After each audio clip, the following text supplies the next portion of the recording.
आरक्षण नाम सुनते ही बहस शुरू हो जाती है, लेकिन बहस से पहले आरक्षण पर 10 सवाल। नमस्कार दोस्तों, मैं हूं प्रोफेसर डॉक्टर छाया मित्तर और आप देख रहे हैं किया। ये 10 सवाल शायद आपकी सोच को एक नई दिशा दे सकते हैं। तो चलिए शुरू करते हैं। आरक्षण का विरोध ठीक है, लेकिन पहले 10 सवाल। पहला सवाल, अगर जाति खत्म हो गई है तो ज्यादातर शादियां आज भी अपनी ही जाति में क्यों होती है?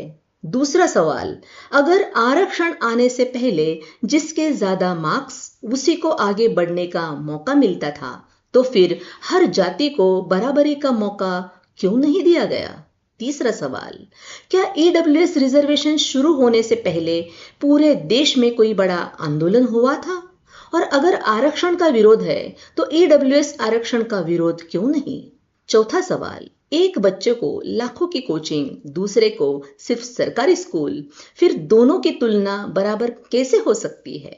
पांचवा सवाल, आरक्षण सिर्फ 10 साल के लिए था, हर कोई यही कहता है, लेकिन क्या ये पूरा सच है?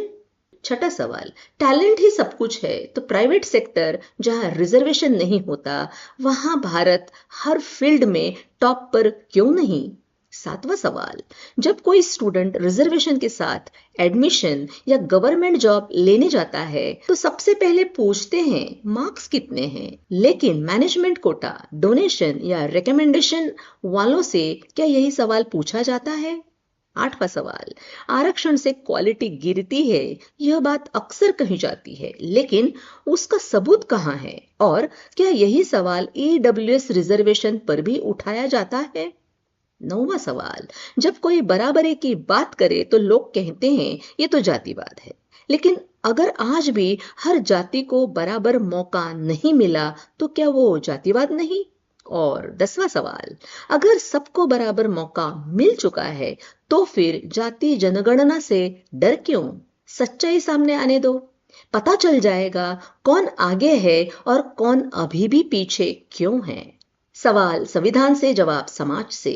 दोस्तों, इन सवालों के जवाब गूगल मत कीजिए, चैट जीपीटी के पास भी मत जाइए। बस इन सवालों के जवाब अगर ईमानदारी से खोजने की कोशिश करेंगे तो शायद आप भी समझ जाएंगे रिजर्वेशन आज भी क्यों जरूरी है और कितना जरूरी है। और जिस दिन कास्ट सिस्टम खत्म होगा, उस दिन रिजर्वेशन की जरूरत भी अपने आप खत्म हो जाएगी। अगर आपको लगे इन सवालों पर चर्चा होनी चाहिए तो किया आपके साथ है। दोस्तों, ये तो बस शुरुआत है। अब मिलते हैं क्या है संविधान सीरीज के अगले एपिसोड में। रिजर्वेशन आखिर होता क्या है?